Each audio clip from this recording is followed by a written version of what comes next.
अस्सलामुअलैकुम, मैं हूं तूबा खिज़र हयात और आप देख रहे हैं न्यूज़ 360। पाकिस्तान में उमूमन ख़वातीन जब शादी करती हैं और शादी के बाद वो अब्यूज़िव मैरिज में रहना क्यों चूज़ करती हैं? क्या शादी बचाना जान बचाने से ज़्यादा ज़रूरी है? क्या अपने लिए स्टैंड लेने का कोई तरीका मौजूद नहीं है?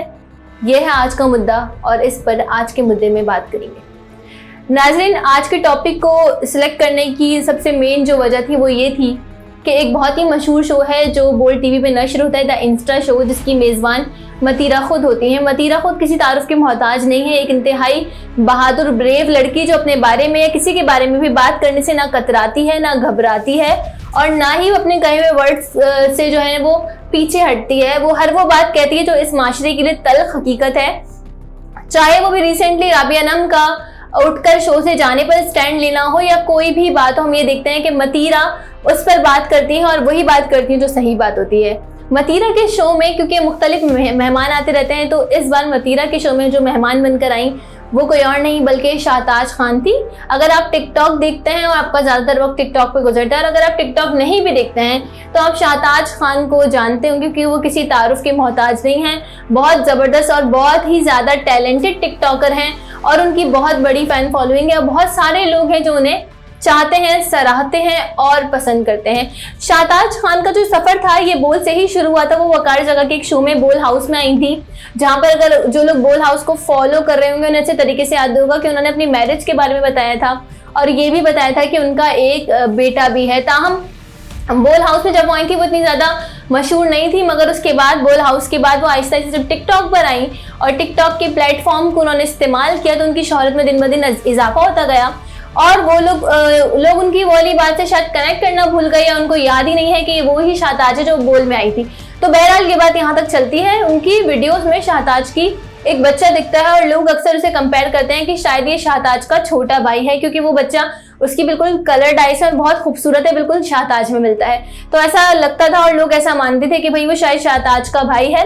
अभी रिसेंटली शाहताज ने टिकटॉक पर एक वीडियो अपलोड की जिसमें वो ये क्लैरिफाई कर रही है कि ये मेरा भाई नहीं है, मैंने आज तक कभी इसे भाई नहीं बोला बल्कि ये मेरा बेटा है और ये मुझे शाहताज ही बोलता है क्योंकि ये मेरी अम्मी को अम्मी कहता है। और वो नॉर्मली हमने देखा है कि हमारे खानदान में भी आपके आसपास भी बहुत सारे ऐसे बच्चे होंगे जो अपनी नाना या फिर दादा और दादी से ज़्यादा उनसियत रखते हैं तो उन्हें अम्मी अब्बू कहते हैं बजाय अपने अम्मी अब्बू के। तो खैर, शाहताज आती हैं मतीरा के शो में तो मतीरा उनसे पूछती हैं कि अपनी शादी के बारे में बताओ। तो वो कहती हैं कि 2016 में मेरी शादी हुई थी जब मैं महज 17 साल की थी।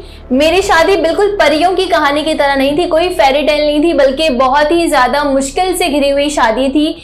मैंने अपनी शादी को बचाने की हर मुमकिन कोशिश की। अब्यूसिव मैरिज थी, मतलब अब्यूसिव मैरिज का मतलब कि उनके शौहर उन पर हाथ उठाते थे और ससुराल वालों का रवैया भी बिल्कुल अच्छा नहीं था। शाहताज कहती है कि मैंने डोमेस्टिक वायलेंस बर्दाश्त किया और बहुत ज़्यादा बर्दाश्त किया। जब मैं शिकायत लेकर अपने पेरेंट्स के पास जाती थी तो वो मुझे यही कहते थे जो पाकिस्तान का हर दूसरा जो घराना है वो कहता है अपनी बेटी से कि भाई कॉम्प्रोमाइज़ कर लो, शादी में तो ऐसा होता है और शादी की है तो अब निभाना पड़ेगा और इट्स ओके, थोड़ा बर्दाश्त कर लो, सही हो जाएगा, वक्त दो चीज़ें वक्त के साथ सही हो जाएंगी। तो इस तरीके से शाहताज के पेरेंट्स भी उन्हें यही कहते थे कि कोई मसला नहीं है, अभी नई नई शादी है तो फिर कोई बात नहीं, अब तुम अपनी शादी को टाइम दो और थोड़ा बर्दाश्त करो, सब ठीक हो जाएगा। औरत का काम बर्दाश्त करना होता है। लेकिन यहाँ पर ये बात बहुत ज़रूरी है कि अगर वर्बली कोई चीज़ हो रही है ना, मतलब लड़ाई झगड़े हो रहे हैं और तंज हो रहा है तो वो आप बर्दाश्त करें।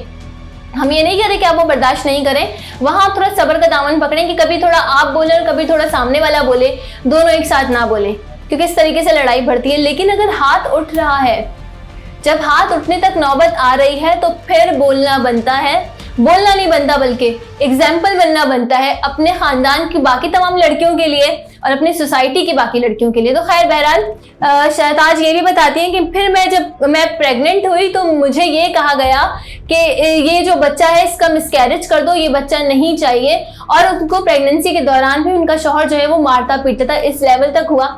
उसके बाद शाहताज मतीरा को बताते हुए आबदीदा भी होती हैं कि उनकी मैरिड लाइफ बिल्कुल अच्छी नहीं थी, बहुत बुरे तरीके से गुजरी। वो एक डरावना ख्वाब था जो वो जी रही थी। उनके ससुराल वालों का रवैया भी बहुत बुरा था, लेकिन फिर अल्लाह ताला ने उन्हें खूबसूरत से प्यारे से बेटे से नवाजा तो यही होता है कि जब बच्चा होता है तो लोग समझते हैं कि चलो ठीक है, अब औलाद अल्लाह ताला ने दे दी है तो औलाद के बाद सामने वाला समझ जाएगा या संभल जाएगा।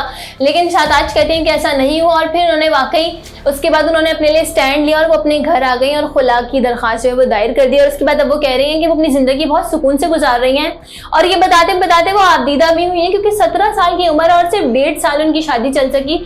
अगर हम सोचें तो कितना ज़्यादा डैमेजिंग है किसी इंसान के लिए, उसकी मेंटल हेल्थ के लिए। लेकिन वही बात है कि आपकी बेटी जिंदा सलामत घर में मौजूद होना उससे लाख गुना बेहतर है कि आपकी बेटी कब्र के अंदर हो और आप सिर्फ अफसोस कर रहे हो और आप सिर्फ इस बात पर शर्मिंदा हो कि आपने हेल्प क्यों नहीं की। यहाँ पर ये बात भी ज़रूरी है कि जो लोग डोमेस्टिक वायलेंस बर्दाश्त कर रहे हैं उनको ये बात सोचनी चाहिए कि अगर उनके घर में उनके बच्चे मौजूद हैं जो अपनी आंखों से ये तमाम चीज़ें देख रहे हैं, तो वो बचपन से लेकर बड़े होने तक उनके दिमाग में जब यही चीज़ें, जब वो अपनी माँ को अपने बाप से पिटता हुआ देखेंगे तो वो भी बड़े होकर ऐसे ही अब्यूजिव इंसान की तरह बढ़ेंगे, फलेंगे फूलेंगे, और आगे जब उनकी शादी होगी तो वो भी ऐसा ही अब्यूजिव हस्बैंड बनेंगे। तो अगर आप कोई खातून है जो डोमेस्टिक वायलेंस बर्दाश्त कर रही हैं तो ये कहकर नहीं खामोश रहें कि शादी बचाना जरूरी नहीं, बच्चों को समझाना जरूरी है। जैसे कि अभी हम वक्त से पहले कुछ नहीं कहते क्या फैसला आता है क्या नहीं आता, वो वक्त पे छोड़ते हैं, मगर फिरोज और अलीज़े की डाइवोर्स का जो है वो इस वक्त मुकदमा चल रहा है। और यहाँ मुझे अलीज़े की जो बात पर्सनली बहुत पसंद आई वो ये पसंद आई कि अलीज़े कहती हैं कि मैं नहीं चाहती कि जो मेरे बच्चे हैं वो ये सब डोमेस्टिक वायलेंस देखें और बड़े होकर वैसे ही दरिंदर जानवर की तरह बने जो कि मैं बर्दाश्त कर रही हूँ, और वैसे ही अब्यूजिव हस्बैंड बने जो कि मुझे मिला है। तो उन्होंने अपने बच्चों के लिए स्टैंड उठाया, तो ये स्टैंड उठाना बहुत ज़रूरी है। वायलेंस होता है, चाहे वो वर्बली हो, इमोशनली हो, मेंटली हो या फिजिकली हो। वायलेंस बिल्कुल गलत है। किसी भी रिश्ते में अगर हाथ उठने तक नौबत आ जाए तो वो हाथ उठने से पहले कट जाना चाहिए, वो रिश्ता ख़त्म हो जाना चाहिए। क्योंकि इस्लाम में और मज़हब में, इस्लाम में हमारे किसी भी तरीके की सकाफत इक़दार में इसकी कोई जगह नहीं है कि आप किसी पर हाथ उठाएं और हाथ उठा के आप अच्छा फील करें कि मैंने बड़ा अच्छा काम किया है। और अगर आप बर्दाश्त कर रही हैं तो आप भी गलत कर रही हैं, अल्लाह के यहाँ आप भी उतनी ही बड़ी मुजरिम है जितना कि हाथ उठाने वाला। तो इससे पहले कि लोग आपके लिए हैशटैग बनाएं, अपना हैशटैग खुद बनाएं। अगर कुछ नहीं कर सकती, फैमिली सपोर्ट नहीं करी, तो सोशल मीडिया का सहारा लें। सोशल मीडिया एक बहुत वास्ट प्लेटफॉर्म है और यहाँ पर हर किसी की बात सुनी जाती है और आपकी भी सुनी जाएगी। और अपना हैशटैग बनाने से मतलब ये है कि अपने लिए स्टैंड लें, अपने लिए बोलें और अपने लिए आवाज़ उठाएं, ताकि जब कल आप अल्लाह की अदालत में जाएं तो सुरखरू होकर जाएं और अल्लाह के आगे भी अपने आप को ये कहकर पेश कर सकें कि आपने अपने लिए आवाज़ उठाई थी। खुदा उनकी मदद नहीं करता जो अपनी मदद आप नहीं करते। इसी के साथ मुझे दीजिए इजाज़त। अल्लाह निगहबान।